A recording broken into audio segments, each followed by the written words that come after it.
Eu sou Ingrid Monte, mãe do Pedrinho, de 8 anos, que foi diagnosticado dentro do transtorno do espectro autista e também tem TDAH.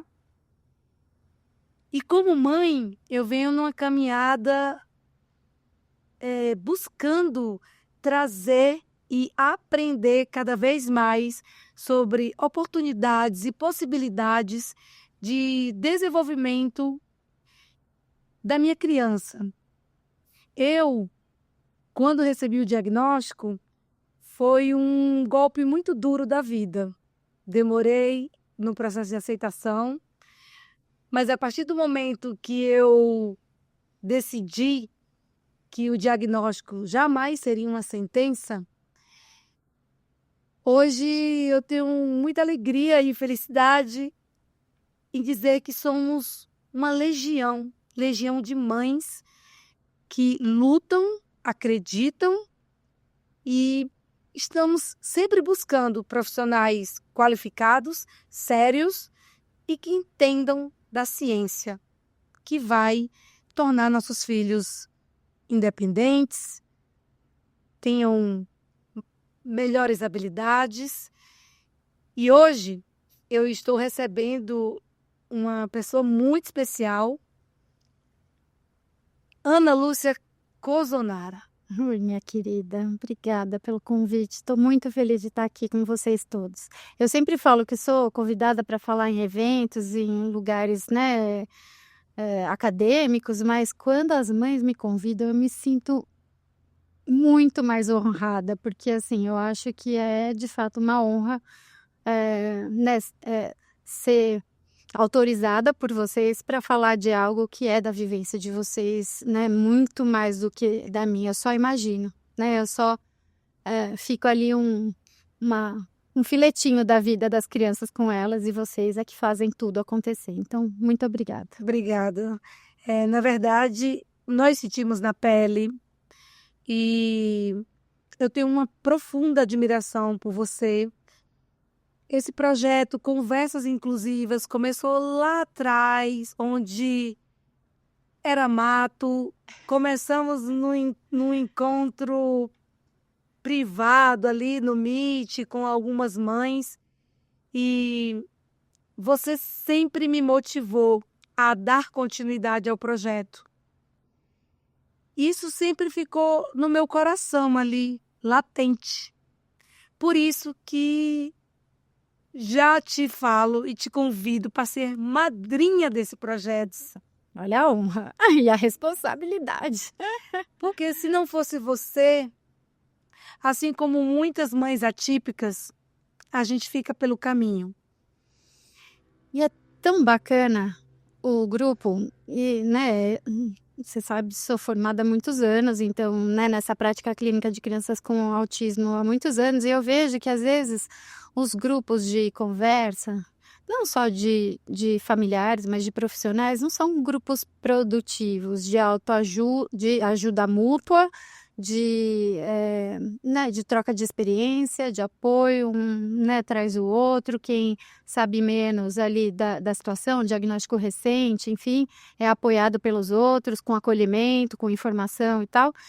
Nem todos os grupos são assim, às vezes os grupos são, né, Aleatórios, né? agressivos, destrutivos, tal, e assim, o Conversas Inclusivas foi muito legal na minha experiência, porque eu tenho a oportunidade de aprender com as mães, de olhar ali o dia a dia. Sentir a nossa dor, de certa forma, Com né? certeza. E, né, participar de algo que é construtivo, que é bacana, que é bom, né, que só ajuda a energia do bem circulando, que é muito importante. É verdade. Não posso deixar de falar um pouco, porque se eu falar tudo, todo o histórico que a Ana percorreu, eu ficaria aqui pelo menos uma meia hora. Mas a Ana, ela tem 5 especialidades dentro do espectro do transtorno do autismo, mestre em comunicação humana pela Universidade Federal de São Paulo.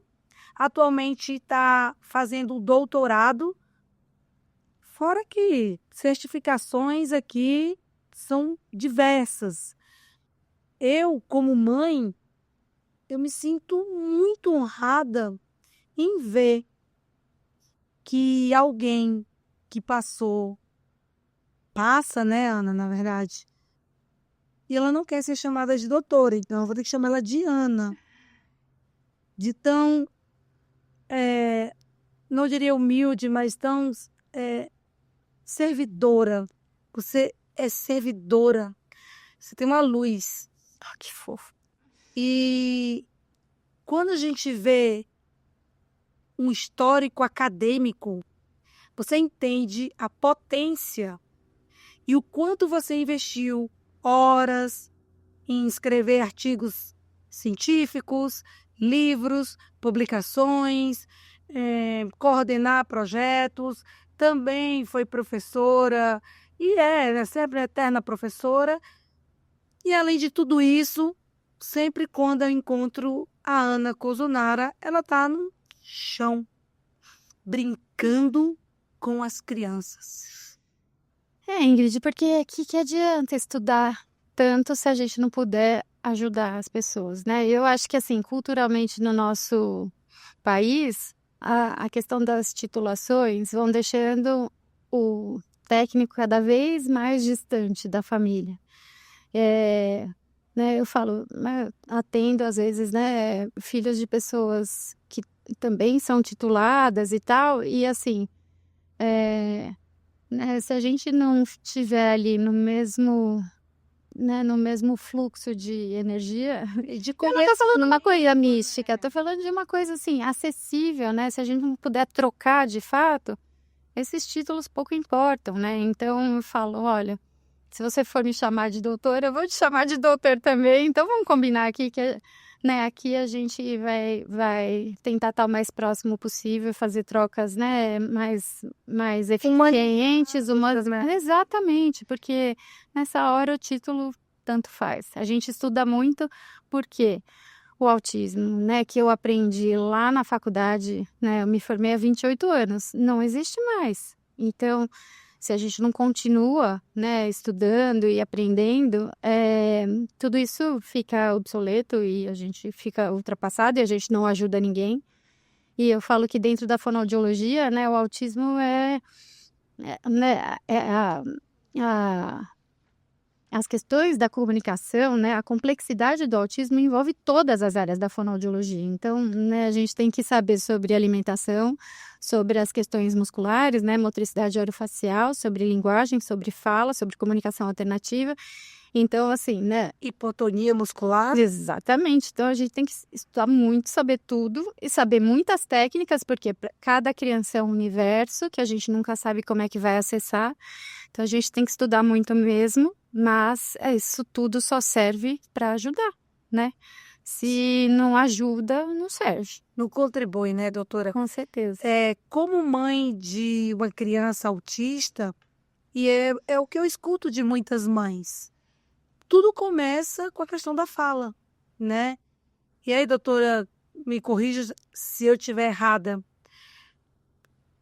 O primeiro sinal que a gente consegue observar a olho nu é ou o atraso da fala, ou uma criança de 1 ano que já se comunica como se tivesse 3, Uhum. ou as altas habilidades, ou o atraso.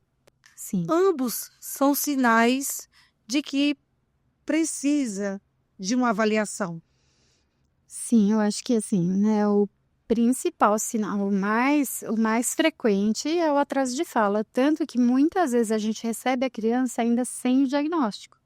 Então o fonoaudiólogo ainda ocupa, né, na equipe esse papel de que muitas vezes a criança chega para a gente com sinais claros, né, de TEA e a família que, às vezes, a única experiência que a família tem é com aquela criança, então eles não percebem outros sinais, só a ausência de fala, e aí eles vão procurar um fono, porque, né, quem que ensina a falar? É a fono, então procura fono sem o diagnóstico, e aí é um momento para nós, né, técnicos também bem angustiante, porque fazer essa trajetória, né, junto com a família até chegar num diagnóstico, né, essa busca por um médico, por uma equipe, enfim, tudo isso é um momento, você sabe, né, Ingrid? E é muito sensível, né, doutora? Muito, muito. Porque assim, eu passei por isso, doutora. Quando a gente começou a desconfiar do Pedrinho,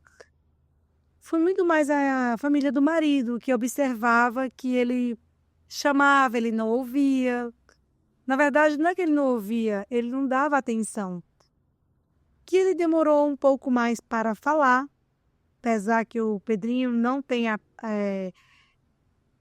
apraxia, ele fala Uhum. até o português até bem mais bonito que muitos acadêmicos. Mas tudo começa pela fono. E eu lembro, doutora, que quando eu fui procurar uma fono, eu já tinha meio que uma suspeita, porque a pediatra tinha dado aquele toque. Aí eu falei assim, mas será que ele é autista? Acho que não, né? Falei. Ela falou, e se for, qual é o problema? Só que para ela era normal. Para mim, era o fundo do poço. Como assim? E a minha maternidade perfeita? E meu filho, que futuramente seria um médico, ou ia ingressar nas agulhas negras, ou ser um pianista? Eu, né, vindo de uma família nordestina muito competitiva, que gosta muito de estudar né, busca, né, sair daquele silo para vencer. Como lidar? Como que a fono, que nem me conhecia, chega para mim assim na lata? E daí se ele for autista? Eu nunca mais voltei nessa fono, doutora. Eu fiquei apavorada. Sim, e, né, não sei, né, talvez até a colega tenha pensado: "Nossa, né, vamos quebrar essa barreira da Sim, aceitação e tal", né, mas de qualquer forma não é a melhor forma de acolher, né, uma família, nesse momento.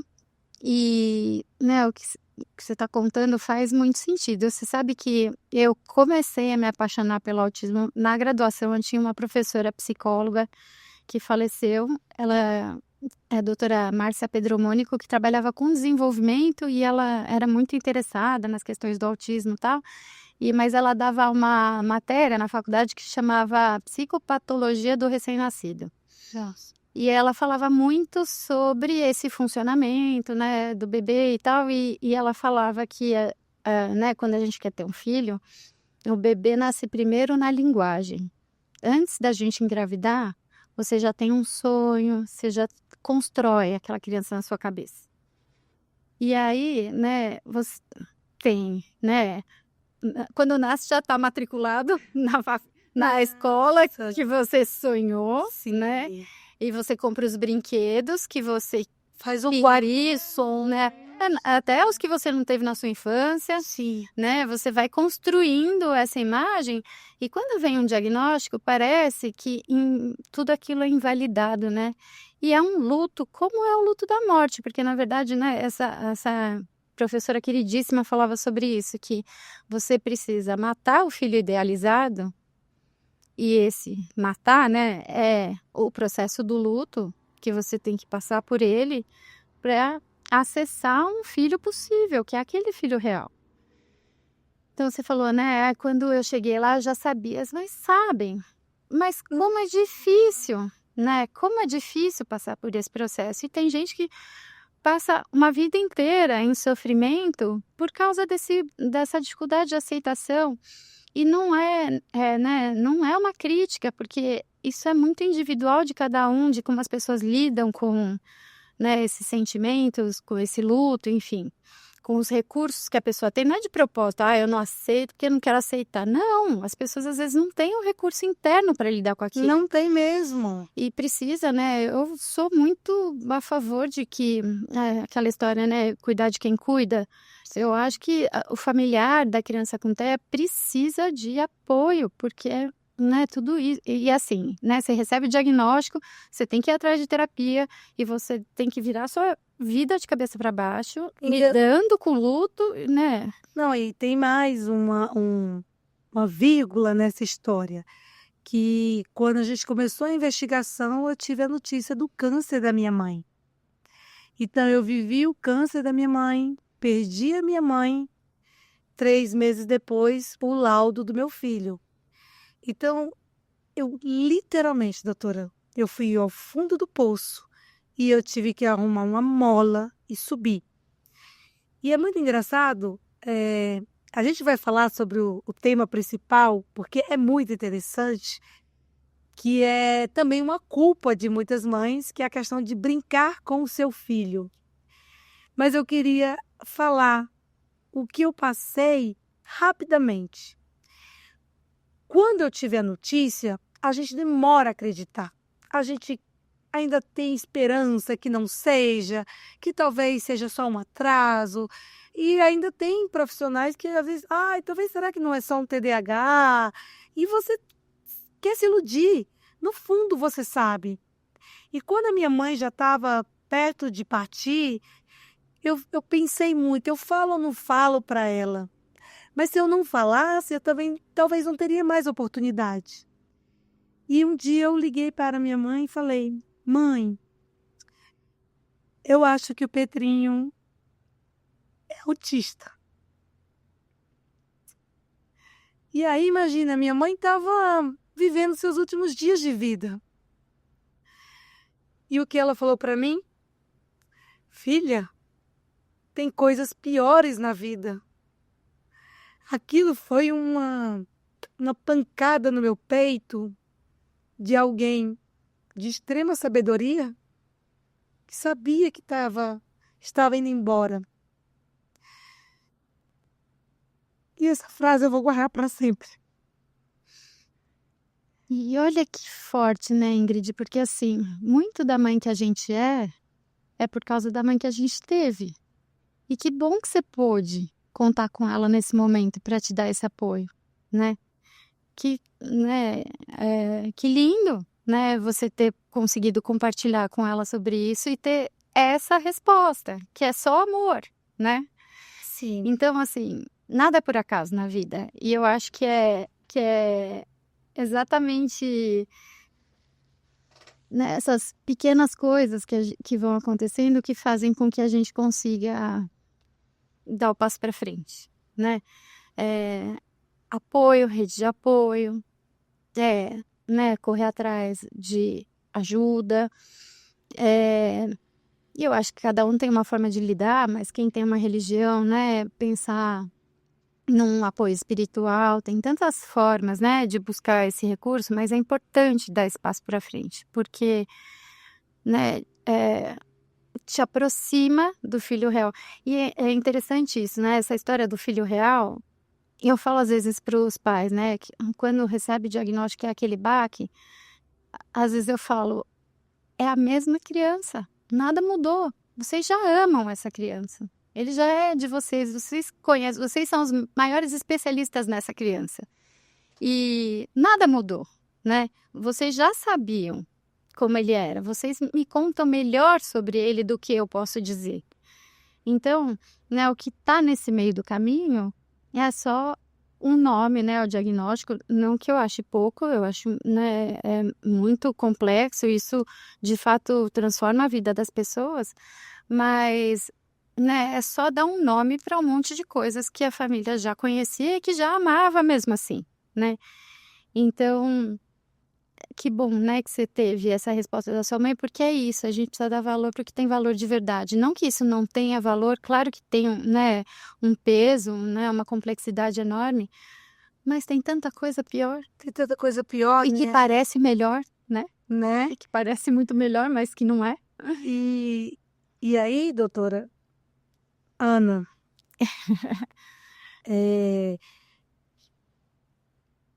como você é nossa madrinha, eu quero contar essa história para você. Eu demorei muito, eu trabalhava em uma multinacional, eu demorei muito a dividir com as pessoas que meu filho era autista.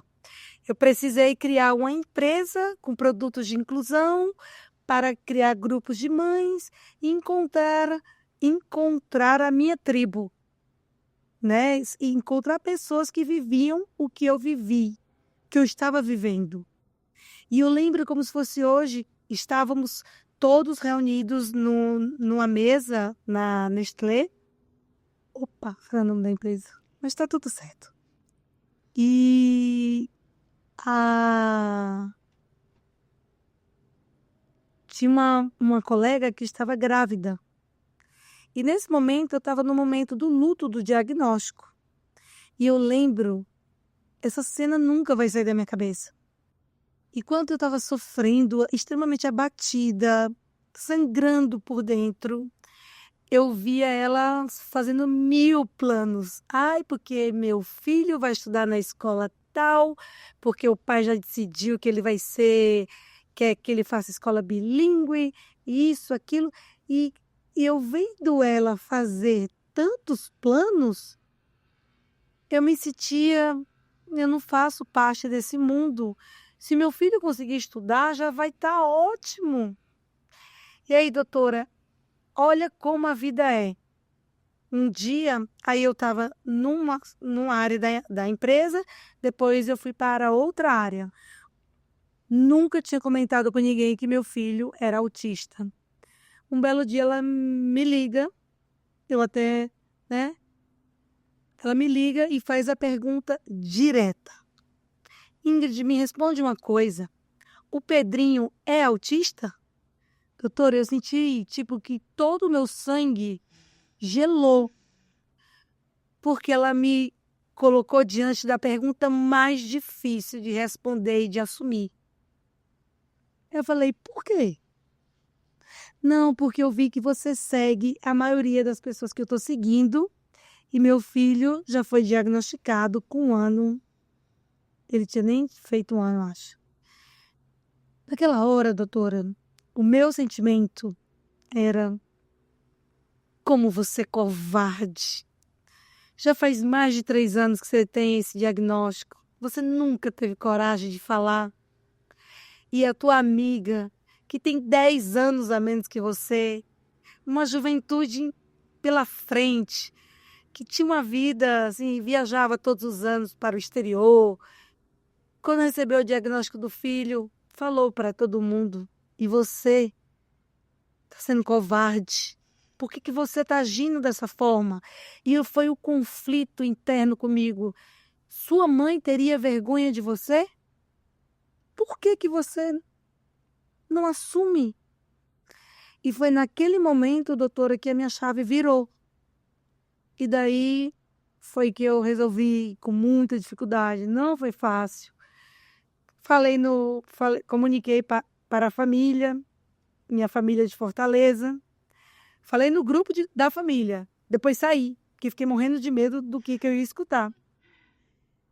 Falei no grupo da família, falei na empresa e aos poucos fui colocando meu rosto na internet. Então, conversas inclusivas é como se eu estivesse saindo, sabe, tirando as correntes. Agora eu sou a mãe do Pedrinho, 8 anos, autista, TDAH, e eu sou a voz. Sim. De muitas mães. E não dá um alívio? E eu acho que, assim, legal a gente falar isso para aquela mãe que tá vendo aqui a gente, que não tem essa coragem. Não é fácil. Mas não dá um alívio? Porque o que acontece? Enquanto você não fala, você dá margem para as pessoas falarem sobre o seu filho. Ah, mas olha, fez isso. Você reparou que o fulano ainda não está falando? Você reparou que ele faz um gesto estranho? Você reparou que ele não gosta das outras crianças? Enquanto as pessoas não sabem, você está dando brecha, né, para as pessoas comentarem e ainda te acharem negligente e que não está olhando. Como existiu isso? Ela é negligente, ela não é uma boa mãe. Será que ela está indo no médico?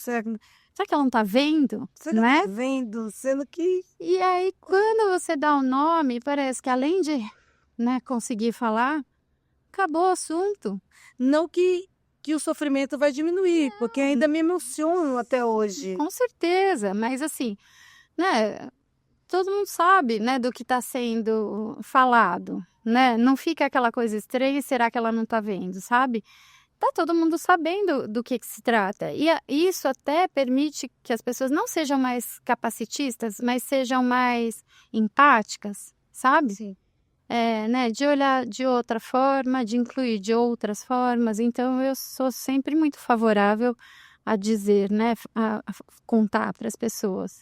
Mas respeito profundamente quem não consegue dar espaço, porque eu sei que não é fácil, né? Você está contando quanto tempo você levou Mais de 3. para chegar lá. Não é fácil. Assim como tantas coisas que acontecem na vida da gente, que às vezes é melhor não olhar, né? E eu acho que cada um tem uma trajetória que tem que ser respeitada, recursos, enfim, né, que tem que ser respeitados, mas é uma dica para quem está ouvindo a gente e talvez precise disso, né, que alivia, assim, né, eu imagino que sim. E aí, doutora, falando em culpa, a gente vai entrar no tema central da nossa conversa. Porque nós já carregamos uma culpa, parece que tem um outdoor aqui. Oi, eu sou culpada, né? Então, eu acho que a culpa da demora da aceitação, a culpa de será que a terapia está indo bem? Tantas culpas. E agora uma grande culpa que nós, mães atípicas, pais, familiares, até amigos, sentem. E agora, doutora, eu não consigo brincar com a minha criança. Sim. Por insegurança, porque às vezes eu não consigo prender a atenção pelo baixo contato visual e por achar que ele não está interessado na brincadeira. Sim. E agora eu quero te ouvir. Eu tive a honra de participar, assistindo e ver um curso incrível que você fez com o seu time, literalmente por um preço social, que fala a importância do brincar. Como eu, mãe, como eu, profissional, como eu, pai, familiar, avó, consigo brincar com a minha criança? Bom, isso acho que daria uma semana de conversa, né, Ingrid? Mas assim, a gente, né, a ideia de fazer esse curso, né, como você falou, com o preço mais acessível possível, foi justamente por isso, né, porque é algo tão importante no desenvolvimento, e nós vamos falar um pouco sobre isso, mas que é muito difícil, né, não é fácil brincar com uma criança com TEA. Por quê? Quando a gente vai brincar com uma criança, a gente usa a nossa experiência da nossa infância. Eu vou falar, eu, profissional, né, tive minha filha mais velha, tal, e eu lembro que, assim, a minha filha não tinha 1 ano, eu fui fazer uma viagem e comprei aquelas famílias de coelhinho, Sim. que tem 1000 casinhas, 1000 coisinhas, tal, eu comprei para ela porque talvez fosse aquele meu desejo de não acho nem que quando eu era criança nem tinha aquilo, mas era assim, achava maravilhoso, né. Então a gente projeta as coisas que a gente gosta, as nossas experiências de infância, tal, no nosso filho. E aí, o que que acontece, né, aquela é a experiência que a gente tem, aquela é a nossa forma de brincar. E aí você chega lá na sua criança e ela não dá conta, né, daquilo. Não conecta. Não conecta, por vários motivos. Então acho que é importante a gente já pensar sobre isso, né, que essa questão, né, do brincar tem a ver com uma habilidade que chama maturidade simbólica, que né, um estágio do desenvolvimento da mente, onde essa mente é capaz de lidar com símbolos. E por isso que isso é tão importante para o fonoaudiólogo, porque da mesma forma que a criança simboliza brincando, então, por exemplo, né, quando a criança pega uma colherzinha de plástico vazia e coloca na boca, fingindo que está comendo, ela está simbolizando o ato da alimentação. Então, ela está imaginando que tem comidinha lá e fazendo o gesto de comer. Da mesma forma que a gente usa símbolos para falar. Então, por exemplo, a gente escolheu uma palavra que é mãe para simbolizar a mãe. Foi um processo aí da nossa evolução, né, enquanto ser humano, que foi, desenvolvendo um código, e esse código é um código simbólico. Então, da mesma forma que a criança usa símbolos para falar, ela usa esses símbolos para brincar. E por isso que tem uma correlação tão intrínseca entre essas habilidades. O brincar tem um envolvimento, e eu acho que para a gente técnico isso é incrível. No brincar, a gente tem a criança vai usar recursos de linguagem, que é a estrutura mental responsável pela comunicação, mas precisa ter envolvido, nesse processo também as questões cognitivas. Falando de uma forma mais coloquial, sabe? Mas quando a gente fala de cognitivo, uma palavra mais... Assim, por exemplo... do cérebro, como que a brincadeira ativa as questões cerebrais, doutora? Sim. E como ela ativa e como o brincar consegue fazer conexões afetivas e ensinar, desenvolver e criar o senso da independência, do que pode, do que não pode, do aprendizado. Tudo, né?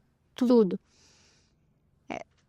Pensando assim, nessa parte da neurociência, digamos assim, todo esse processo de maturidade simbólica, que é essa habilidade em lidar com símbolos, vai mudar o status do cérebro da criança, até 1 ano de idade. Como é que a criança brinca? Pegando nas coisas, sentindo, coloca na boca. A criança, com menos de 1 ano, adora brincar na gaveta da cozinha, mexendo nas panelas, coloca coisa dentro, coloca fora, bate, joga, põe na boca, É experiência motora e sensorial. Quando ela, tendo feito toda a parte da aquisição de linguagem e tal, quando ela chega lá, por volta de 1 ano, ela entra nessa maturidade simbólica, que é essa habilidade do cérebro em lidar com símbolos, e por isso que o cérebro muda de status e deixa de ser um cérebro concreto que só vai na experiência motora e sensorial para lidar com símbolos. Então, é um clique ali que muda o status, que é, começar a fazer esse uso funcional dos objetos, fazendo de conta, junto com as primeiras palavras. Doutora, a busca sensorial que a gente fala é morder, pegar, apalpar. É óbvio que uma criança de desenvolvimento típico, ela tem a busca sensorial ali no padrão. Passageira. Mas a criança atípica, seja o autista, seja o deficiente com deficiência intelectual, seja, sei lá, até o TDAH, que é o transtorno do déficit de atenção, ele tem uma busca sensorial maior, uma necessidade de apertar, de movimentar. Me fala um pouco sobre isso, doutora, e inclusive os riscos disso, de que a gente precisa estar supervisionando a criança para, de repente, ela não pegar, sei lá, um exemplo, vidro, morder. Sim, e acontece. Acontece, doutora. Sim. Na verdade, assim, o que acontece aí nesse processo? Como a criança com TEA, e como você falou, até em outros quadros, de diversidade, Neurodiversidade. Exatamente, isso pode acontecer. Se a criança não caminha, para essa maturidade simbólica, essa habilidade em fazer de conta, em brincar funcionalmente, com imaginação e tal, ela fica presa nesse processo que é motor e sensorial, físico. Então, ela não chega nesse estágio que ela começa a lidar simbolicamente, né, com essas estruturas na mente. Então, ela permanece fazendo exploração física e sensorial. Que uma das características visivelmente observada em muitas crianças dentro do espectro autista é pegar um brinquedo e trabalhar de forma não funcional. Ou seja, em vez de pegar o carrinho e brincar, ela pega o carrinho, vira e fica na rodinha. Isso é o quê, doutor? É uma busca sensorial? É uma falta de funcionalidade? Por favor, como... Sim, na verdade, assim, toda essa busca sensorial, ela tem um efeito sensorial na criança. Então, na verdade, quando ela está ali girando a rodinha, né, do carro, ela está fazendo uma busca sensorial, visual daquele movimento. Exatamente, aquele movimento repetitivo né, causa uma sensação sensorial, causa uma sensação. Alívio. E conforto mesmo, prazer, né? Então, aquilo, na verdade, é um ciclo vicioso, porque quanto mais a criança faz, mais ela quer, porque, de fato, tem ali uma sensação boa de previsibilidade, de repetição, que são as coisas que as crianças gostam, né? As crianças com TEA gostam. E do estímulo visual que fica ali sendo repetido. Então, né, tudo isso concretão ali e, né, causando uma coisa boa. Agora pensa numa brincadeira de faz de conta. A brincadeira de faz de conta, por exemplo, a gente vai... Quero falar dos brinquedos. Faz de conta... Vamos pensar... Tá. Vamos fingir que esse é um cachorro. Um cachorrinho que eu vou brincar... Você um pouquinho o cachorrinho para mostrar? Vamos fingir que esse cachorrinho eu vou imaginar aqui que... Você quer tirar a etiqueta? Os brinquedos maravilhosos da Ingrid estão aqui para ilustrar a minha fala, mas olha, sou muito honrado. Todos com para você. Que linda. Vamos, né, pensar que eu tô aqui brincando sou criança, tô aqui brincando com a Ingrid, que é criança também, minha amiga, e a gente vai brincar de cachorrinho, então esse cachorrinho vai... Né, vou levar ele para passear, daí o meu cachorrinho tem uma caminha que a gente vai colocar e eu falo, tá na hora do cachorro dormir. Coloco na cama, a Ingrid fala, não, ele precisa escovar os dentes antes. Aí ela pega, né, escova os dentes e eu fico esperando. Aí eu falo, agora nós vamos colocar para dormir. Ela coloca para dormir e tal. Imagina que isso aqui é uma situação de uma brincadeira simbólica. Né? A gente está imaginando que funcional. A gente está imaginando que esse cachorro está vivo, que ele está fazendo um monte de coisas em sequência e tal. Isso tudo não tem reforçador. Qual é o reforço? É natural. O reforço é brincar. Sim. Então, tô eu e você com a atenção compartilhada no mesmo objeto. Eu dou uma ideia criativa, você me espera, topa a minha ideia, flexibilidade. Você topa a minha ideia, me espera, daí você dá uma ideia criativa.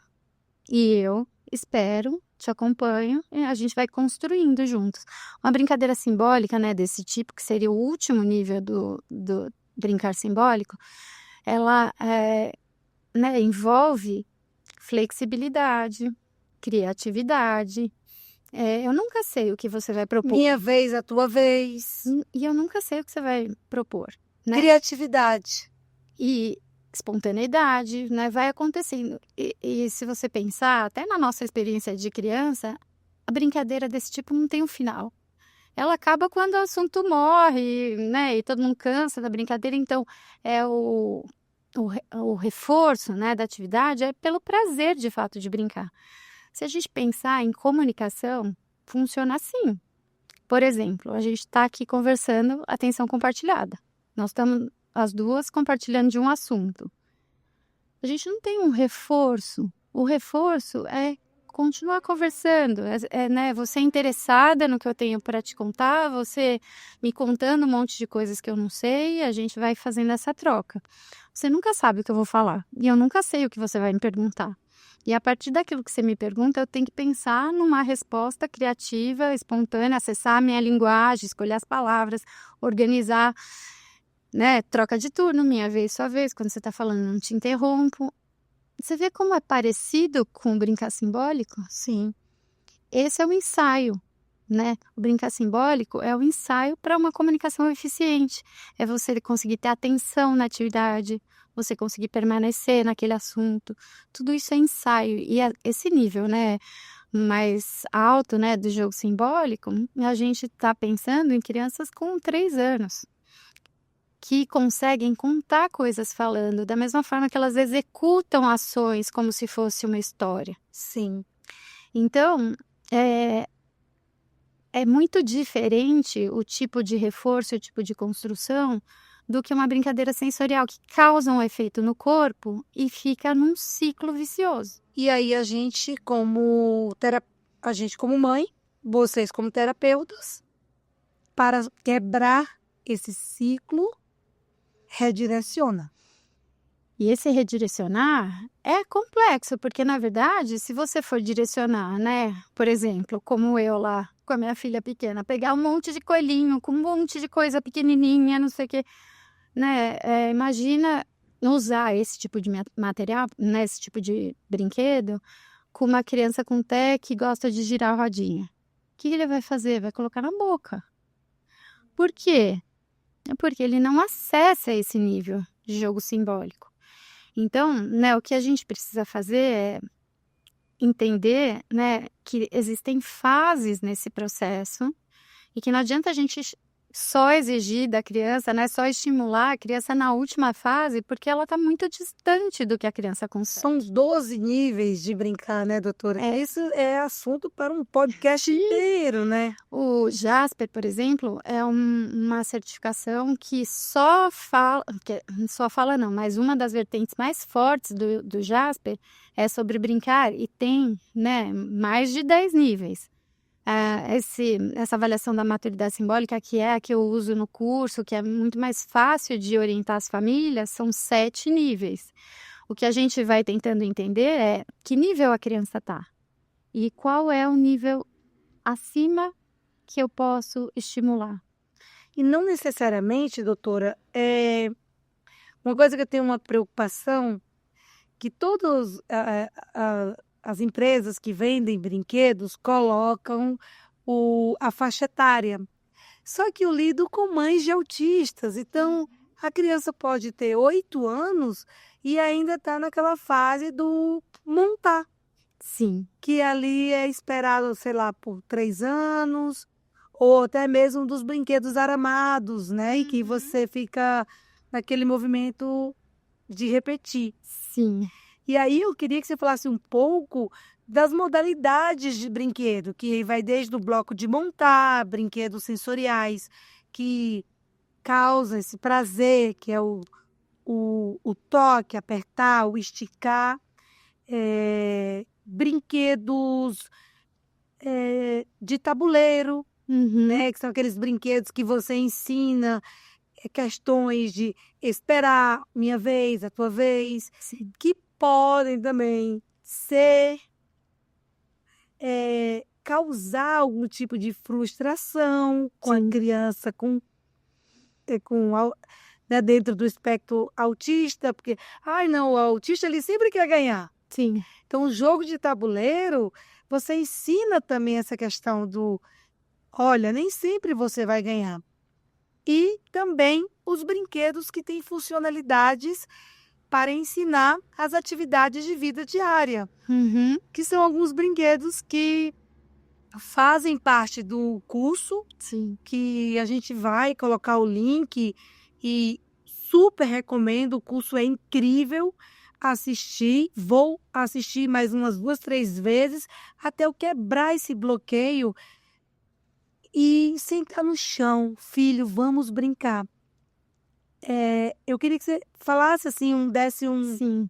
um overview Sim. dos brinquedos e a importância e que tipo de brinquedo precisa ou não de supervisão, porque a gente sabe que tem crianças que, ok, mas vão ter crianças que vão pegar um objeto rígido e pode jogar no amiguinho, pode jogar numa TV. Pode morder, machucar. E aí, eu gostaria que você desse Sim. um briefing, assim, como é o universo desses brinquedos.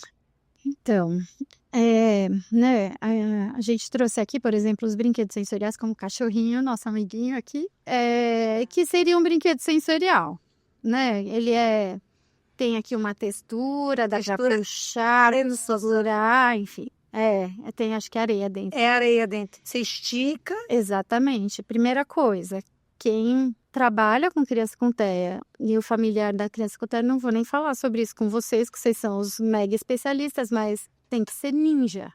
Tem que ser ninja, né? Sim. Porque se ele coloca na boca e morde, É super perigoso. muito. Então, eu falo que a gente tem olho nas costas, porque, primeiro, que eu acho que tem que ser muito bem selecionado. Por exemplo, esse aqui acho que não tem água dentro. Olha que legal Esse é maravilhoso. Mas tem muitos desse aqui, por exemplo, que você aperta, tem uma água dentro e um monte de bolinha e assim, Sim, né? que a criança Mesmo pode tendo, aspirar pelo nariz e ir no pulmão. É muito perigoso. mesmo tendo o controle da Anvisa, não sei o quê, né? É o uso inadequado que pode, né? Por exemplo, não é para colocar na boca. Então a gente tem que ter esse cuidado. Se você tem uma criança que coloca as coisas na boca, você tem que ter, né, esse cuidado de Atenção escolher. redobrada. Exatamente. Então, por exemplo, esse aqui não tem nada dentro. Ainda mesmo corre o risco da criança morder e engolir uma pontinha. Engasgar, né, doutora? Engasgar. Então, assim, a gente sempre tem esse cuidado. Mas esse tipo de brinquedo é super legal porque não estava falando da criança que gira a rodinha, que está buscando por um estímulo, uma textura.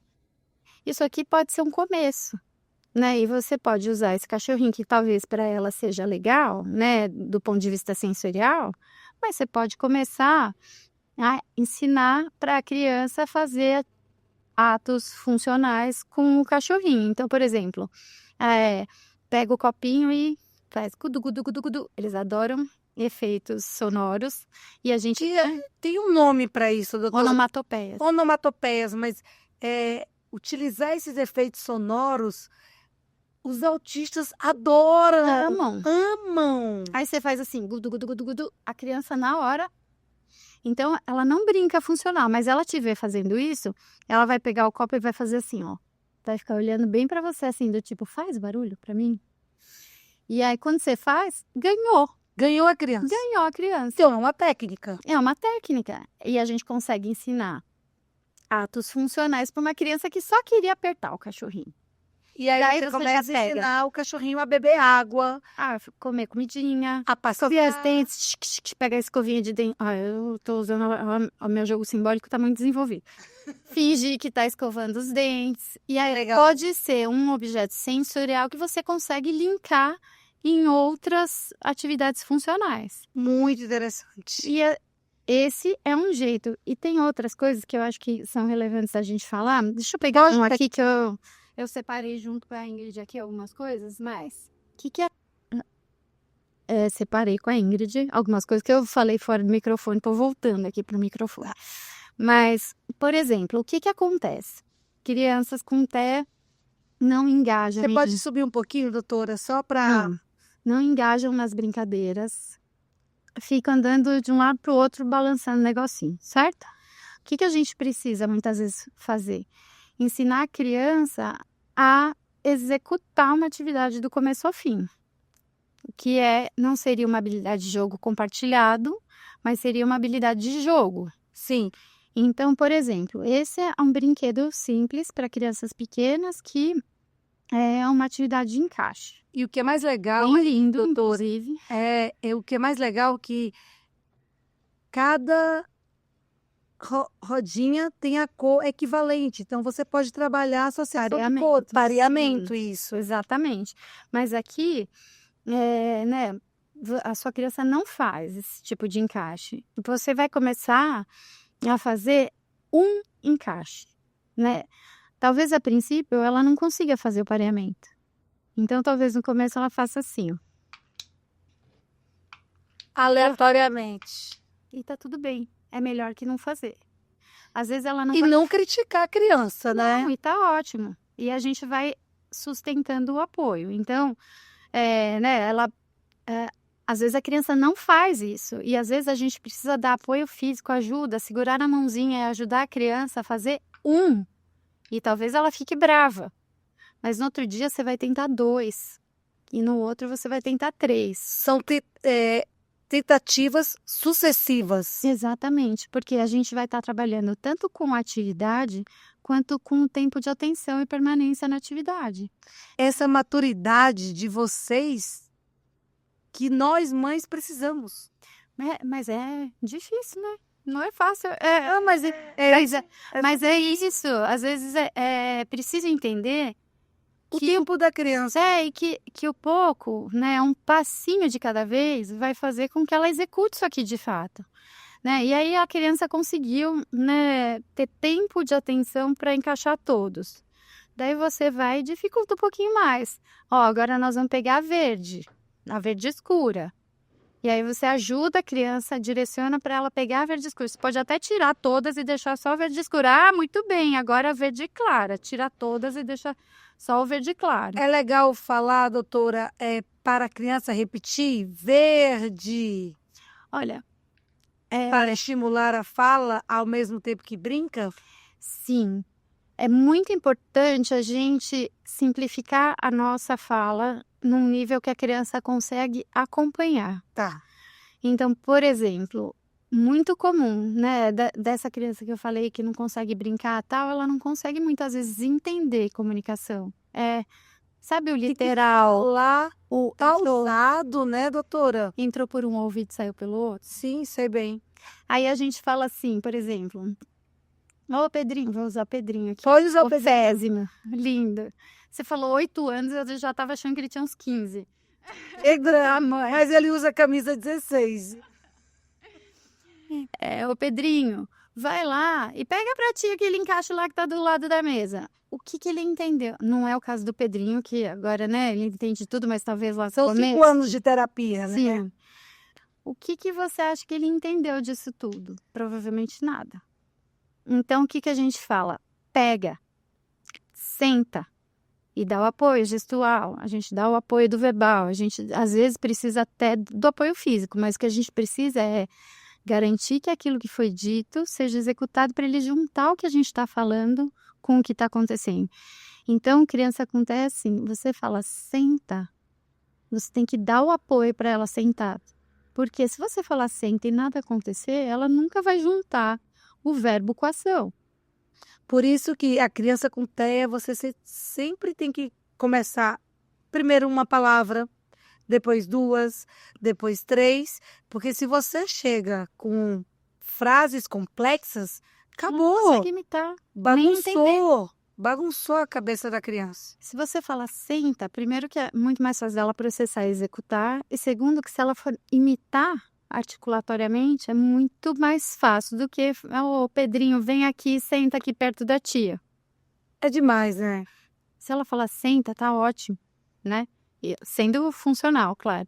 Então a gente sempre pensa nisso. Crianças que são não verbais, a gente usa na extensão da frase uma, no máximo 2 palavras. Né? Crianças que falam palavrinhas isoladas, a gente usa 2, no máximo 3. Até ir formando frases. Exatamente. E aí, então, né, consegui fazer isso aqui. Quer dizer, a criança ficou um tempo encaixando, prestando atenção e executando essa atividade. Isso não é uma atividade de atenção compartilhada, ele está fazendo sozinho. Mesmo que você estiver dando apoio, né, ele está executando sozinho. Diferente da brincadeira do cachorrinho, que nós estamos junto, né? Eu e você com o mesmo foco. Aqui não, é ele. Sim. Mas você conseguiu desenvolver tempo de atenção, você conseguiu desenvolver, né, que ele faça... a questão do tamanho maior para o menor. Tem várias questões, né, doutora? E aí eu que sou lá dos primórdios, eu trabalhava a questão do som agudo, o som agudo, o som... Ai, doutora, me ajuda. Grave. Som grave, para ele entender essas diferenças, nuances, né, do som. E por isso que existem brinquedos musicais que ajudam demais, porque assim, você estava falando, Pedrinho tem déficit de atenção. Sim, eu também tenho, tá, doutora? Eu também. Aí, eu já sabia disso. Mas o que acontece? Pessoas com déficit de atenção têm uma atividade de hemisfério direito importante. São pessoas mais artísticas, são pessoas que são criativas, que gostam de pintar, que gostam de música. E quando a gente pensa no déficit de atenção, é importante estimular isso. Estou falando do déficit de atenção mais especificamente, mas a gente já vai chegar Não no sei se tem alguma coisa a ver, mas tanto eu como ele somos canhotos.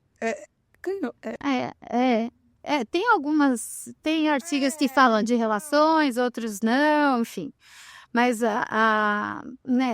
até, não sei se eu comentei com você, mas outro dia eu estava lendo um artigo científico, mostrando quanto que é importante esse tipo de funcionamento dentro do neurodesenvolvimento das crianças com déficit de atenção, porque essas pessoas são necessárias na humanidade, porque senão a gente não vai ter arte. São essas pessoas que têm essa tendência artística, que vão fazer música, artes plásticas, que vão fazer isso para a gente poder apreciar, poder viver sobre isso. Até porque a gente não tem mais o tempo de ócio como tinha Leonardo da Vinci. Né? E o que acontece é que isso na nossa sociedade foi entendido como um problema. Por causa das exigências e de tudo que está acontecendo no mundo, mas a gente precisa dessas pessoas, né, que tem essa área aí desenvolvida.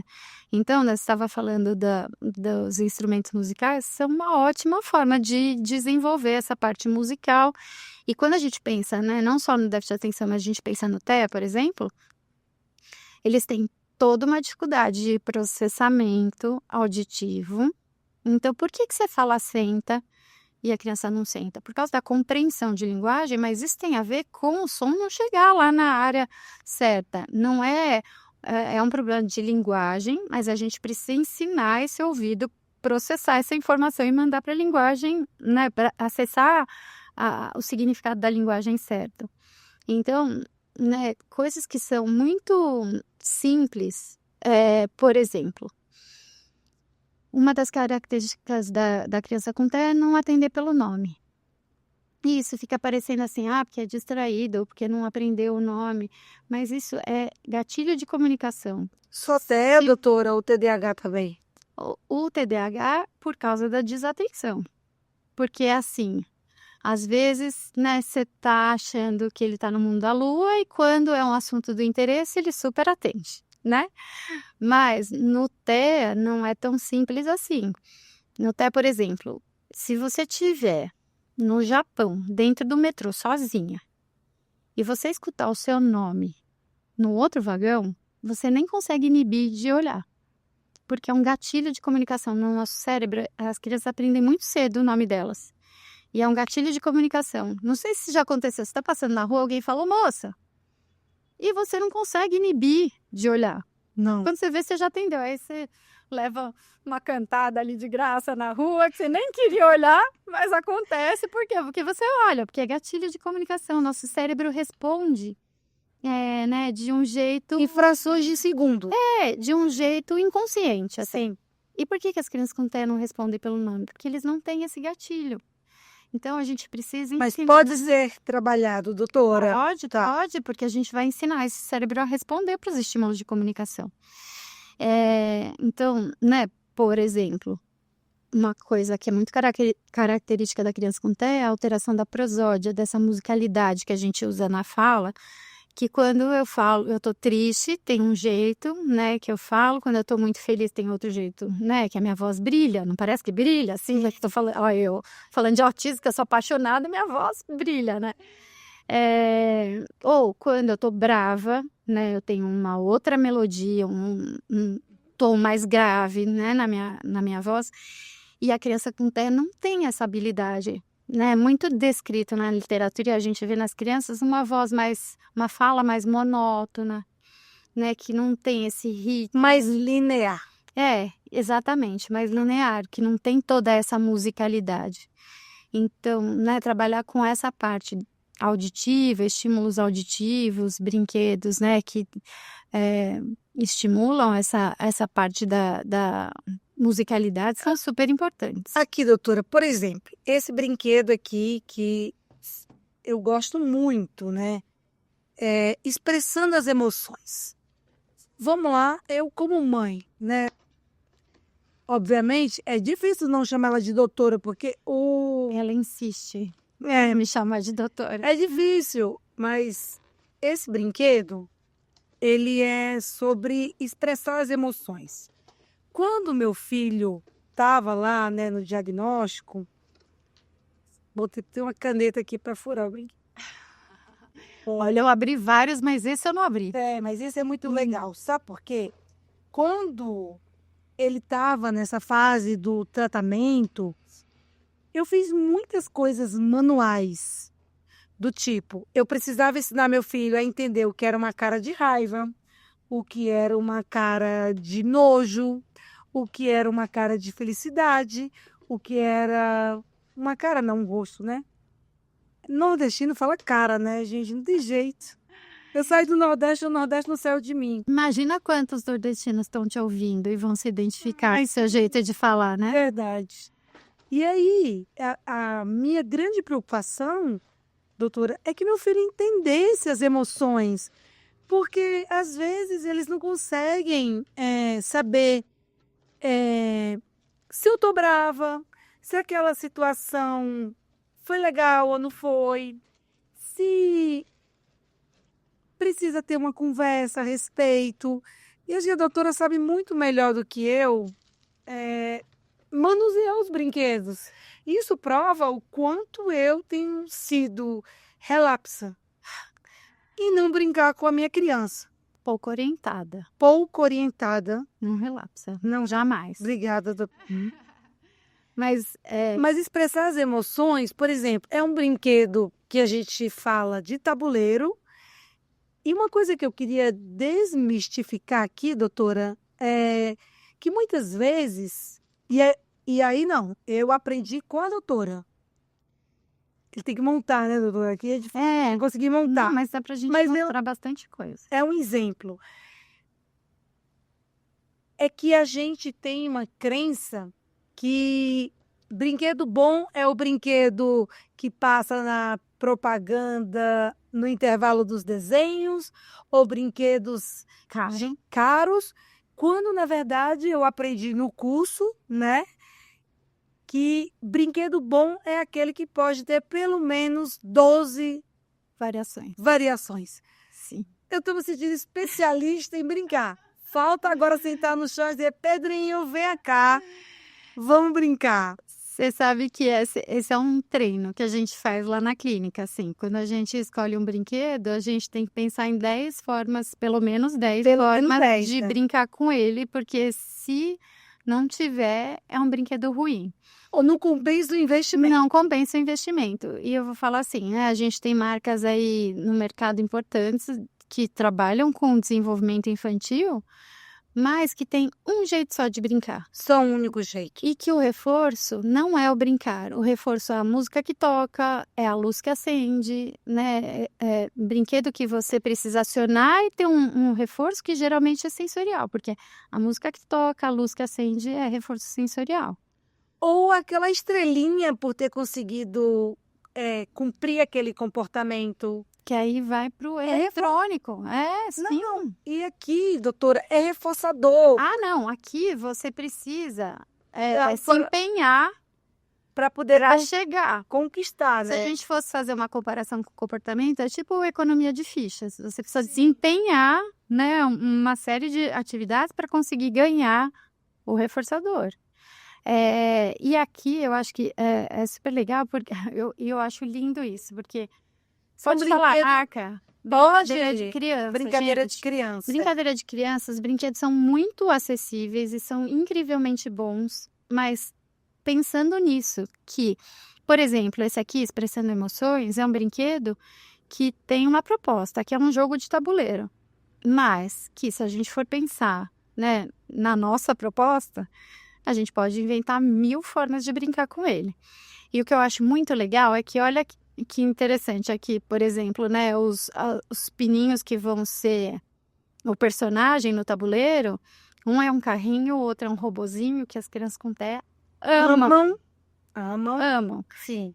Então, na verdade, é esse o caminho, a gente buscar, né, o engajamento da criança, o que faz ela feliz, né? E a partir disso a gente vai transformando o brinquedo. Então, a princípio, aqui eu posso desde trabalhar, né, com esses pininhos que andam, e aí a gente pode, né, já fazer uma correlação, entendi, né, você tá triste hoje porque você não conseguiu, né, ganhar o jogo, porque você não conseguiu comer o pirulito que você queria, Sim. né, e fazendo Porque eles essa precisam correlação. lidar com frustrações, né, doutora? Todo Porque mundo, né, a vida é isso a aí, vida né? é isso aí.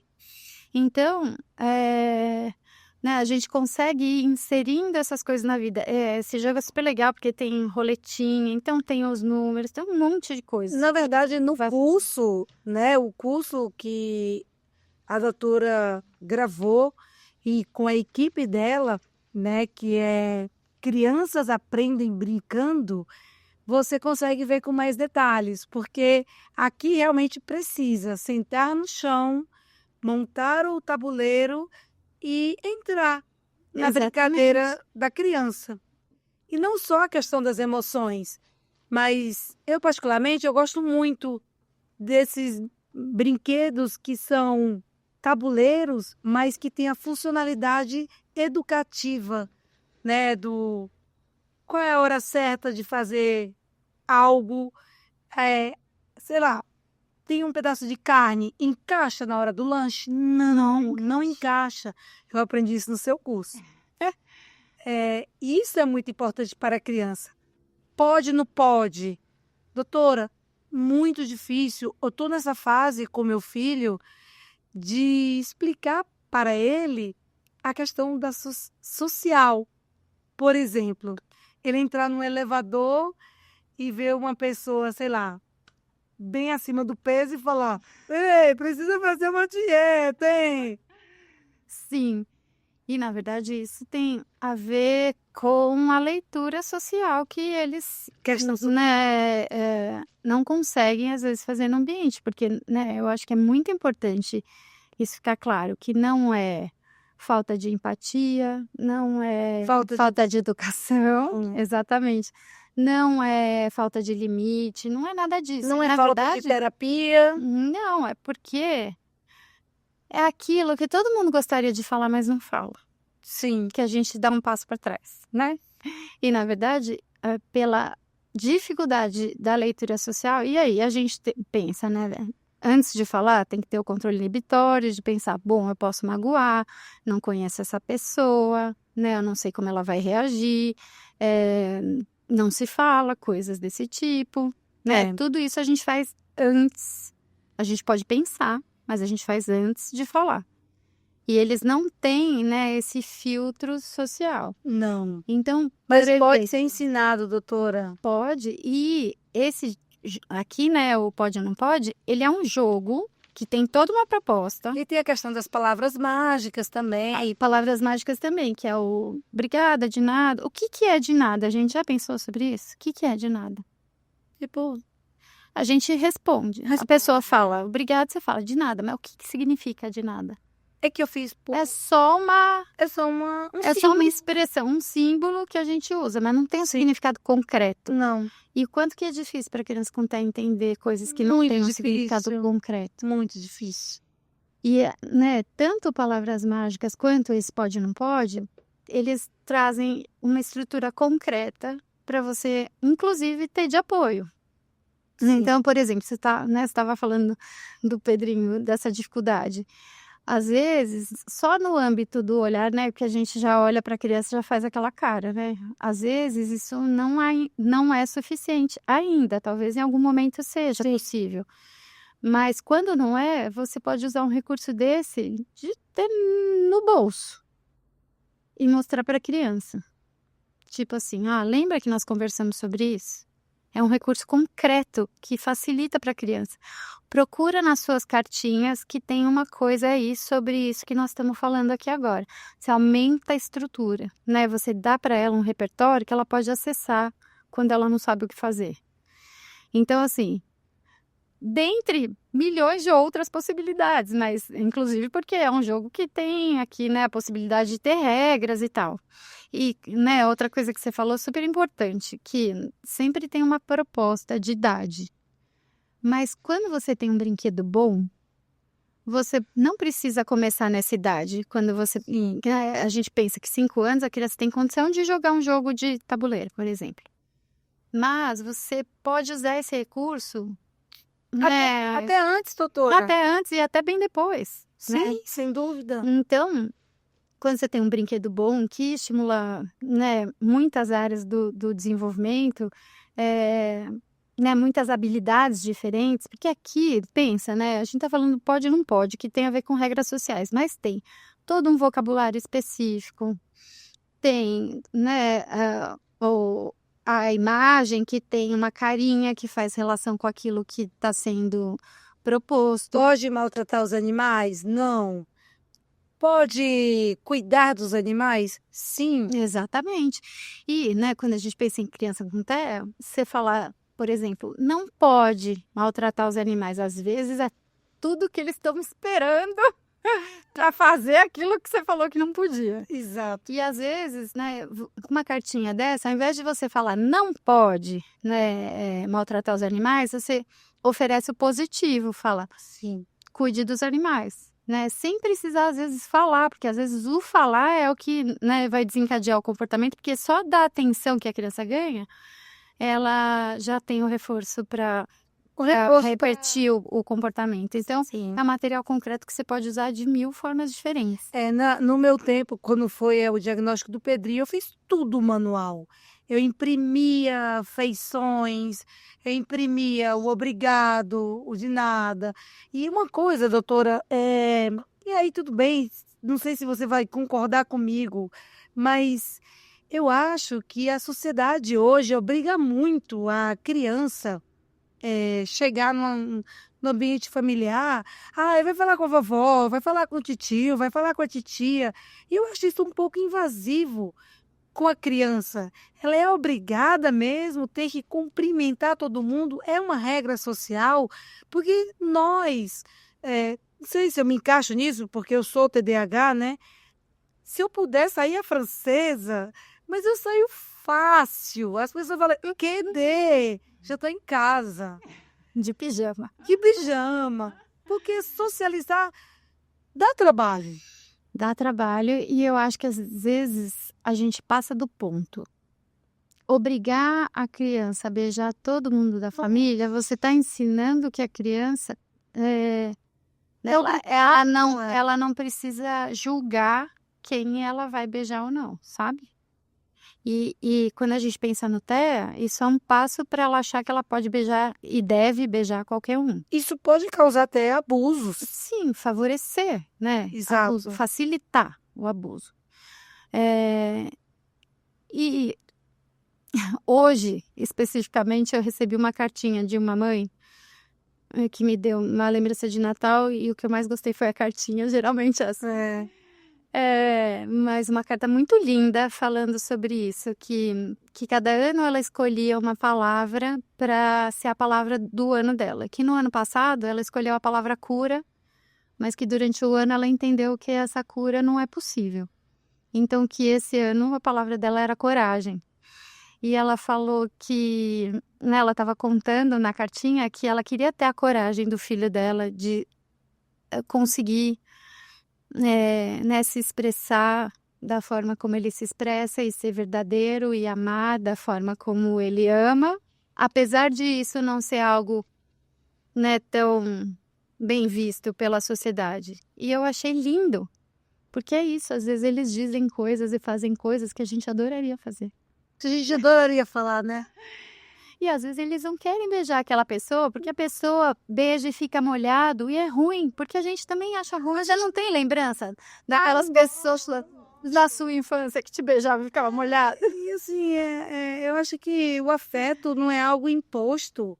É de pessoas que você gosta de... Bate o santo, né? Bate o santo. E tem gente que você fala, ai, meu Deus, então, se a gente tem isso, imagina uma criança literal, uma criança que tem sensibilidade. tem que ser respeitoso, né, Ingrid? Tem que ser funcional, tem que ser respeitoso. Não é assim, você tem que beijar todo mundo porque tem que beijar todo Não mundo. tem que beijar. Tem que fazer a leitura do ambiente, saber quem são as pessoas familiares, né? E a gente sabe dos abusos que tem com crianças com TEA. Doutoria, Muito é delicado a mais gente falar nesse suscetível. assunto. Sim, Isso merece uma pauta, né? Porque eu tenho muito medo disso, né? Eu fico muito de olho, dou muita liberdade para o Pedrinho andar e fluir, né? Mas ao mesmo tempo eu observo comportamentos e falo, olha, inclusive partes íntimas, Pedrinho, isso aqui não pode, não pode, só a sim. mamãe e o papai pode pegar, ou a tia Márcia, que, né, que tá sempre com a gente. Mas não, não quero, não gosto de expor meu filho. Tenho medo, doutora. Sim, mas você entende que a educação sexual não acontece só lá na adolescência e tal, acontece desde esse Desde a ponto de primeira você infância. poder explicar para a criança quem pode beijar, né? Quem é familiar de fato.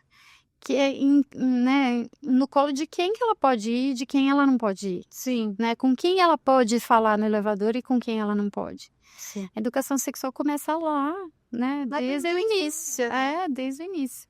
Doutora, assim, assunto com você são muitos, né? Tudo é linguagem, né, Ingrid? Tudo é linguagem. Tudo é linguagem. Tudo é linguagem. Então a gente vai, ó, E a gente se comunica não só pelo som, né, doutora? Lembrando, né, que quando a gente fala de linguagem, é o som, é o olhar, né? São comunicações alternativas, que também é uma outra pauta que merece muita, muita, muita atenção. Hoje em dia, além da comunicação por figuras, né, que a gente chama de comunicação aumentativa, tem crianças que não se comunicam, mas estão usando Libras. tem. A Maravilhoso gente isso. aceita tudo. Tudo. Importante é se comunicar, É isso doutora. aí, é isso aí. E eu falo sempre assim, né? Às vezes parece que a gente, né, fonoaudiólogo é contra a fala e que a gente quer comunicação. Não, todo mundo quer fala. É Poxa, óbvio. mas se ela não vem, a gente precisa Sim, dar, né, voz para essas crianças, pra né? essas Então a gente aceita tudo como comunicação, porque eu tô aqui, tô falando com a mão, né? Eu tô falando através com do os meu olhos. olhar, Exato. né? Então, Eu falo através muito com os olhos. da minha prosódia, né? O que que eu quero dar ênfase, o que eu não quero dar ênfase, tudo isso é Até na comunicação. postura corporal, Com certeza, com né? certeza. Doutora, é óbvio que eu ficaria horas com você, mas eu vou te fazer uma pergunta e aí fica à vontade para responder ou não, porque é um assunto, né, que pode ser um pouco polêmico, mas de antemão eu já indico para vocês, a gente vai deixar o link do curso. O curso tem um valor realmente simbólico. Tive a oportunidade de destravar muitas coisas, e inclusive de culpa, porque não é tão difícil brincar com o nosso filho. Existe sim várias variações, vários brinquedos, várias formas. E doutora, que esse curso seja o primeiro de muitos, porque tamanha sabedoria você guarda aí, né? Tantos anos de estudos e cientificamente não é uma coisa banal, como a gente está vendo aí acontecendo cursos, as pessoas ensinando, prometendo promessas e muitas mães vulneráveis que muitas vezes não têm acesso a uma terapia de qualidade ou está diante de uma Ana Lúcia Cozonara, né? Maravilhosa. E me sinto honrada por ter te conhecido. Muita coisa que a mão direita faz, a esquerda não comenta. Mas eu não vou deixar de comentar que doutora Ana Lúcia, faz muitas atividades que muitas pessoas deveriam se inspirar. Atividades externas de levar as crianças na padaria, atividades de vida diária, e que eu adoraria e que meu filho fizesse com acompanhamento e que sim, agora eu sinto que está indo nos trilhos e está acontecendo. Mas enquanto nunca ninguém pensou nisso, eu fiquei muito surpresa de ver uma fonoaudióloga fazendo atividades de vida diária, levando as crianças para comprar na padaria e fazer. Gente, é tão simples. Mas Ingrid, uma coisa que, assim, É o me básico bem preocupa feito. e me preocupa muito, porque o que adianta se a criança faz dentro da terapia e não faz fora? O que adianta ela ter um vocabulário maravilhoso que ela exercita comigo numa sala fechada, se ela chega na padaria e não sabe fazer um pedido? Não sabe pedir um pão. Então, assim, esse tem sido um trabalho, né, que a gente fez agora em 2024 e que a gente está aperfeiçoando cada vez mais para fazer, né, cada vez mais bacana e atingir cada vez mais. Maior número de pessoas. E o mais legal, Ingrid, vou aproveitar aqui o Conversas Inclusivas para falar que o mais legal é que enquanto as crianças estão no grupo e estão com as fonos, trabalhando e tal, você precisa ver a sala de espera, as mães, rede de apoio, se identificando, trocando experiências, falando sem julgamento, sabe? Tem sido maravilhoso. Eu tô tão emocionada que se eu tirar o blazer aqui, eu tô toda Não, mas o Pedrinho vai ser nosso convidado em breve. Não, com Mas certeza. é muito bacana a experiência. O plus foi a sala de espera, porque a gente tinha o objetivo de trabalhar com as crianças, mas tem sido muito rico esse momento de sala de espera, das famílias ali poderem falar. Porque a sala de espera é geralmente solitária Uhum. e uma tortura.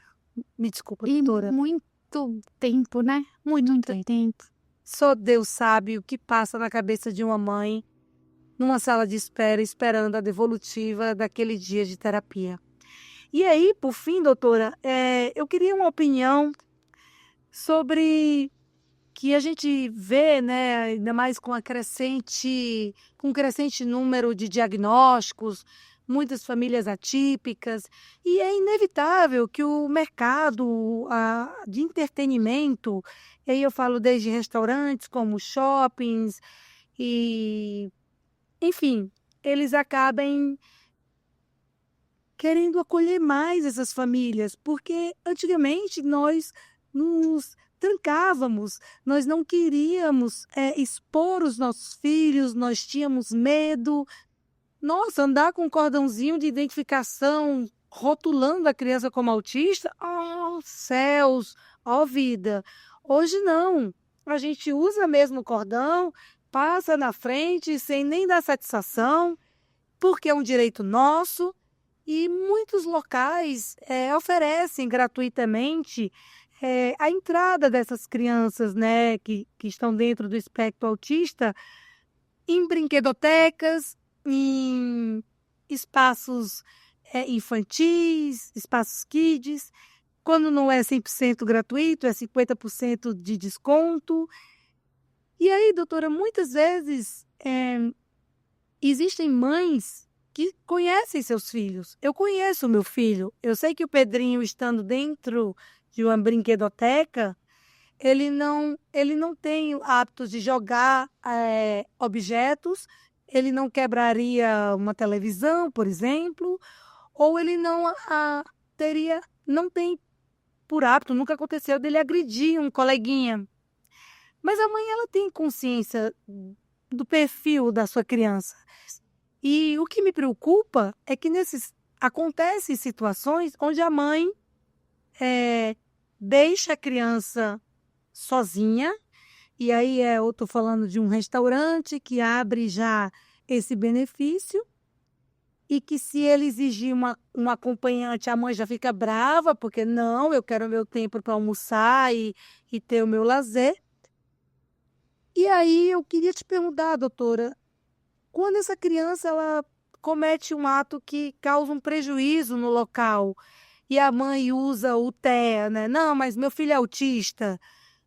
Eu acho que essa mãe, ela acaba expondo todas as outras mães que têm um compromisso com a responsabilidade. Porque liberdade, sim, mas com supervisão.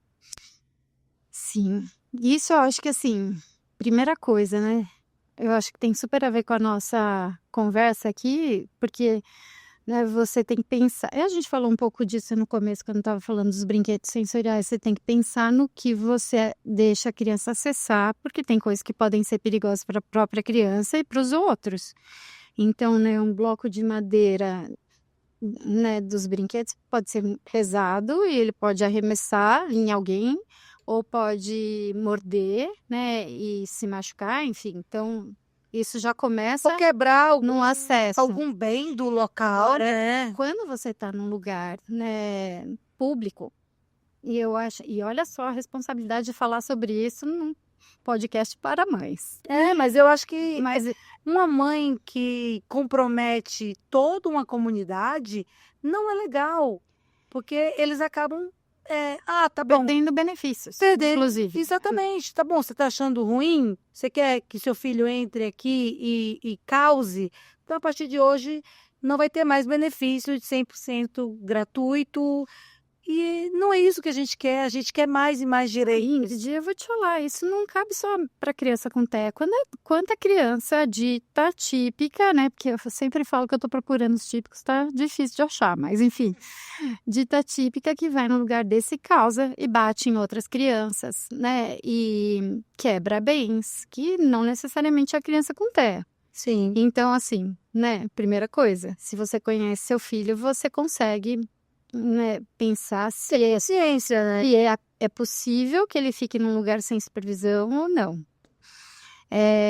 Então, assim, né, aquela coisa de bom senso é importante, porque isso foi, inclusive, a mãe de uma criança com TEA que me falou. Ela falou, olha, né, eu sou super a favor da inclusão e tal, mas a gente tem que entender que o nosso direito também acaba quando começa o direito do outro. Então, se o meu filho bate numa criança na escola todos os dias, né, é claro que eu quero que a escola saiba lidar com isso, enfim, mas, né, a outra família tá certa de não gostar, Sim, claro. né, porque é isso, né, os limites vão até certo ponto, né, o limite do outro também precisa ser respeitado. Ninguém gosta que o filho seja agredido todos os dias na Não escola. mesmo, doutora. Isso, claro que acontece eventualmente, tal, mas a gente precisa, né, não é uma coisa que você pode deixar correr solto, né?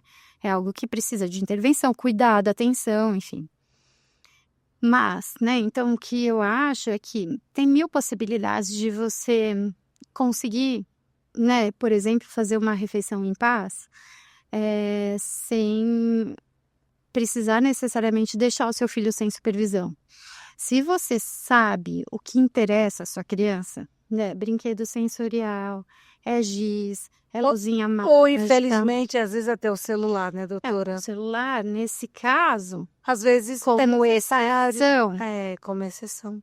é uma possibilidade, porque eu também concordo que às vezes fazer eu brincava quando a minha filha era pequena, eu falava: "Nossa, comer comida quente é um luxo, né", porque é luxo, você tá sempre comendo a comida fria, né, porque a criança demanda, quando você vai comer, né, tá fria. E olha que a sua filha nem é atípica, né? Exatamente, né, salva as devidas licenças poéticas sobre esse tema, né, mas assim, porque de fato eu acho que todo mundo tem a sua atipia, mas assim, né, ela compreendia, conseguia ficar sentadinha na cadeira e tal.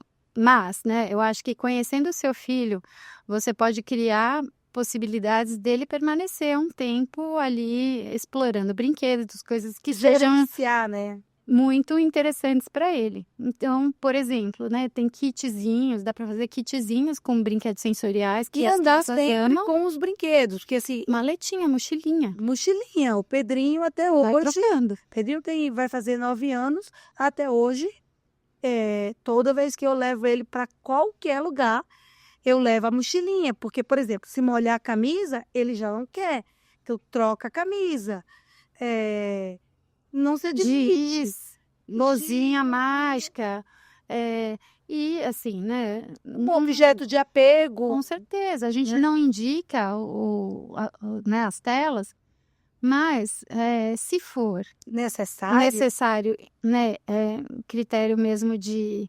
exceção, eu acho que é válido para Sem você ter dúvida. um momento social ali com a sua família e tal. Porque senão a gente Não definha, tem. doutora, a gente definha. O problema é quando isso é regra, né? Que é assim, fica o dia inteiro e mais no período do restaurante. Não pode. Aí não pode. Eu já vi criança saindo da terapia e a mãe já dá um tablet para cada um. Eu ficava enlouquecida com isso. Bom, ela não gosta que eu chame ela de doutora, apesar que o currículo dela fosse pesado, não caberia na minha mão. Eu vou te chamar de professora também. Se essa mulher, gente, ela tem mestrado, ela é estudadésima, entendeu? Uma pessoa né? Não tô aqui te chamando de professora, então Tá fique à bom. vontade. Foi super enriquecedor. Obviamente, os detalhes do brincar, do manuseio dos brinquedos, recomendo que vocês acessem o curso. Já falei para ela que é muita sabedoria, muito conhecimento, muita técnica que nós mães precisamos. Muito obrigada, doutora. Você quebrou uma corrente dentro de mim e eu acho que eu me sinto mais segura para brincar com meu filho. É uma honra ter você aqui. Você é oficialmente a nossa madrinha, Que fofo. porque você sempre me motivou a continuar, a continuar. E quando eu falo de conversas inclusivas, não é só um podcast. A gente pode fazer conversas inclusivas na rua, num evento, porque nós precisamos falar a vida como ela é, né? Eu te admiro muito pela tua trajetória e principalmente porque você é uma pessoa voltada para a ciência. Você não vai no empírico, né? No eu acho, talvez, não tem promessas milagrosas, é a vida como ela é. E por todos os teus anos de estudo, de dedicação, e te ver no chão brincando com a criança, mais cresce a minha admiração. Nós mães, e aqui falo por mim e por todas as mães, estamos exaustas, estamos cansadas de pessoas que simplesmente resolvem montar um curso e achar que vai mudar a vida. E no desespero, na ânsia de achar uma solução rápida e fácil, as pessoas estão desesperadas comprando curso de como fazer PEI, que é plano de ensino, como aplicar terapia ABA, como isso, como aquilo. E não, gente, isso demanda estudo, ciência, conhecimento. Sim. Não se brinca com o cérebro de uma criança, principalmente com uma criança autista e principalmente também com a família, porque nós somos todos, né, as mães, os pais, a família, impactados. Ô Ingrid, você sabe que, acho que eu já te contei isso, mas não tenho certeza, mas uma das formações que eu fiz em TEA, a gente tinha uma experiência, era fora do Brasil, a gente tinha uma experiência de ficar hospedado numa casa com a família Foi da no criança. Canadá, doutora? Foi. Tá. De uma criança com TEA, que era o nosso modelo ali para o curso, né? E eu falo sempre que essa foi uma experiência na minha vida profissional que foi um divisor de águas, porque é muito fácil, né? A gente ficar uma hora com a criança e devolver para a mãe e ainda dar um monte de orientação para casa. E julgamentos, né? Julgamentos. E não viver as 24 horas. Então, isso para mim, junto com a maternidade, que é uma outra quebra de paradigma, né? Porque quando a gente é mãe, a gente sente na pele.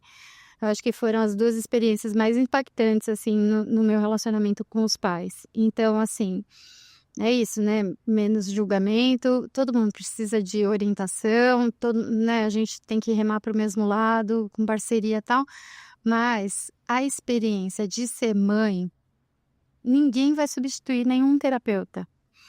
Bilateralmente, né? Para o seu filho, a experiência materna e para você, a experiência de ter um filho, né?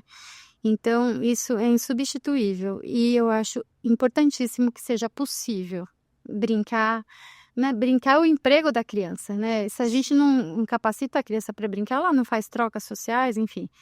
E você não consegue, né, ali ter esse momento prazeroso, E que o tempo relaxar. passa, né, doutora? Daqui a pouco ele vai estar adolescente, aí serão outras questões, puberdade, enfim. Lá em casa o armário tá esvaziando de brinquedos e eu fico, oh meu Deus, que tristeza, passando, tá né? passando. Já que eu não posso chamá-la de doutora, madrinha do Conversas Inclusivas, foi um prazer imenso. Todas as vezes que eu cheguei no teu consultório, muitas vezes com o coração apertado, aflita, buscando um apoio, um olhar, um carinho, eu sempre senti esse acolhimento muito forte. Então, eu não tenho outra palavra para expressar. É gratidão. Ai, que linda. Gente, não tem pessoa mais generosa. Como é que a gente não te abraça? Como é que a gente não tem carinho por você? Você é maravilhosa. Você também. Então, é uma honra para mim, de verdade, assim, né? Para todo mundo que tá ouvindo, uma honra para mim poder estar aqui, compartilhar com vocês, né? Espero que eu atinja as expectativas à altura. Você vai receber a plaquinha de madrinha. Calma que só demora a entregar agora final do ano, mas oficialmente você foi quem ficou ali, continua, não desiste. Tamo lá. Vai, agora. E é isso, madrinha. Muito obrigada. Eu que agradeço. Que esse assunto do brincar desperte no coração de muitas mães, destrave o medo e que venham outros assuntos que muitas pessoas perguntaram nos grupos. Sim. A gente tem assuntos para falar, né? Conversas, Neuromodulação, seletividade alimentar que todo mundo ama, né? Saber mais. Então, nós temos muito chão pela frente. Vão ser muitas gravações e a nossa madrinha vai estar sempre aqui. E contem comigo, né? Para esses momentos, em outros momentos, contem sempre comigo. Que bom.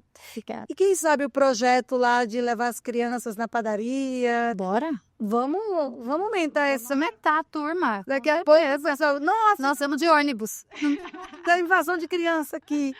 Maravilhoso. Obrigada. Muito obrigada. Obrigada por tudo. E até a próxima Conversas Inclusivas. Tchau, pessoal. Obrigada.